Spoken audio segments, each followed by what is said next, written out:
Hey everybody, it's Rob from Flailthroughs. This is Gundam Battle Operation 2, and this is a guest video from Demolition Hound in the Hardygun. I don't have that yet, so I only have a broad sense of what it can do. It is, of course, a Silhouette Formula 91 suit, so it's a little bit small. On the ground, it would have flap booster. That doesn't matter here. Has a large shoulder cannon, which has a Garabi when charged, as you can see. Has a beam rifle with an E-Pack with 6 rounds. I'm not sure. Okay. No, it does not use any extra ammo when it's charged. That's nice. And yeah, also a grenade launcher, an arm beam gun, both the usual head Vulcans and some chest Gatlings, and a physical shield that can parry, which, again, for some reason, that was invented around the F90 series, so at least in GBO2 terms. Again, that is something that older mobile suits should be able to do, but the two that most notably did it in the original Gundam series would both be kind of terrifying with that ability. I think that being the Gundam and the Goof. But yeah, seems to do pretty good damage. Demo's running down a Moon Gundam there, which I've been trying to figure out what's best to use against Barbatos Lupus. Moon Gundam was one of the things I tried. It does okay, but also actually had pretty good results with the Messer FO1 because it has the slots to, if you have the right parts, to get its melee defense up to 65 plus Overtune, which at level 2 is not the world, but it is more melee damage reduction. So, and it has a good pool of hit points, so it is not bad for that purpose. A Barbatos can lay into you pretty good, and you can pretty much shake it off once or twice. Good hit with the Garabi there. But yeah, I'm going to keep workshopping that. I have a few other ideas based on the parts I have and what I can do with them. But okay, multiple supports. That's not bad for Demo. Not bad for the raid on Demo's team either. But yeah, let's see. Yep, another Moon Gundam here. Yeah, the cannon does fire uncharged. Basically, the Psycho Plate saved the Moon Gundam from it. But yeah, you just got to see about 3,200 damage with, I think, type neutral. But it's not bad. To be honest, just from the size and the look of the cannon, I kind of love it. One like that behaved like the Scurious cannon that just, did knockdown every time it hit. But that might be a little bit overpowered on a mobile suit where you could affect its cooldown. So, yeah. But, let's see. Pretty good first life there so far. There's a unicorn on the enemy team. So, 2 supports, one of which is a SAS BFF. 2 Moon Gundams, and a unicorn. Okay. And let's see. I got another 4-star crate on my half price spin on my Japanese account. Unfortunately, it was enhanced double Zeta level 2. I don't mind that.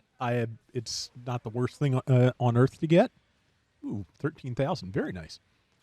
But also just, it's something I technically didn't have, but I kind of don't see myself using it anytime soon. And as always, something like all new would have been nice. But, just minor complaining, nothing major. Can't really fault it. It's better than an out-and-out repeat, so I'll take that. Let's see. So far, Demo's team's doing pretty well. The round has 3.5 more minutes or so. That looks like a pretty good shot, and was. I'd like to see what that does to the base, but obviously, shooting the actual enemy, higher priority. Okay, other support is a GPO-4. Yeah, looks like this has a pretty good skill set and set of weapons, so I hopefully we'll get it sooner rather than later, but as always, just, up to the vagaries of the The Gacha system. Okay, 13K and follow-up shot did the job. Shield is down. And, well, shield did the shield job. The one nice thing I think about the physical shields for parrying is, yes, you may they can be broken and then you can't use them for parrying anymore, but you do at least still get the benefit of passive shield use, which you do not with the beam shields. Beam shields are not active unless you have them equipped. So yeah, that is, having having just some damage soak when you get attacked on the left side, not the worst thing. There are times when that can absolutely save your life if you're ready.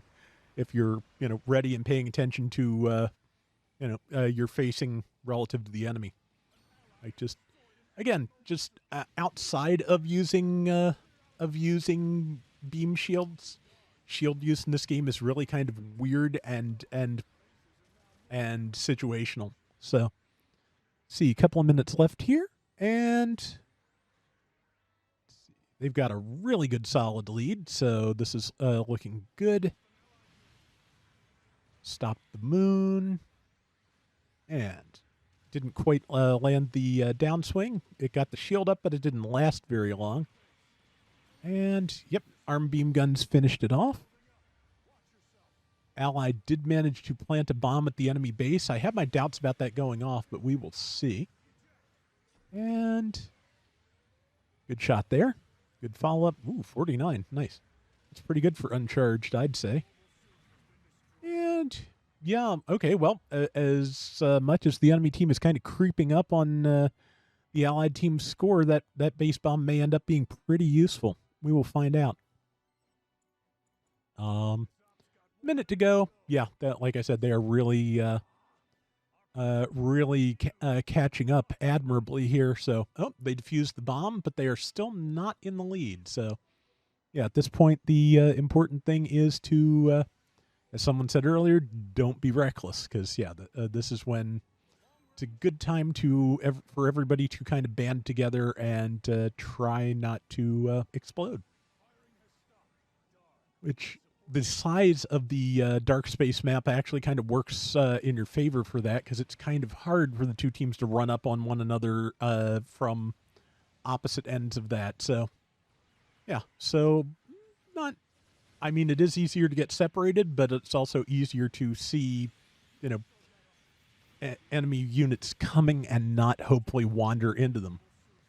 That said, they did manage to take Demo out because everybody kind of formed up in a firing line, but that was not enough to win them the match, so nice. We will see stats in a second. I need to use the SAS BFF some more. I really do like it. It's kind of a big target anymore. 218,000 damage, 7 and 3, 6,700. Really nice. That is going to do it for today's Gundam Battle Operation 2. We will be back soon with more. Till next time, everybody take care and have fun. Later.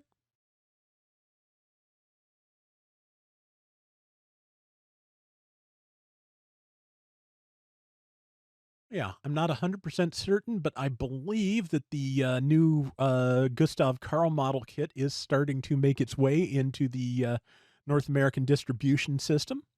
And also the 30 Minutes Fantasy Lieber Swordsman and the Gladiator upgrade armor for it. So that's good to see. Now I'm just I think it's going to be a couple more months until the Samurai Troopers kits start coming out, but I want to get all 5 of those too.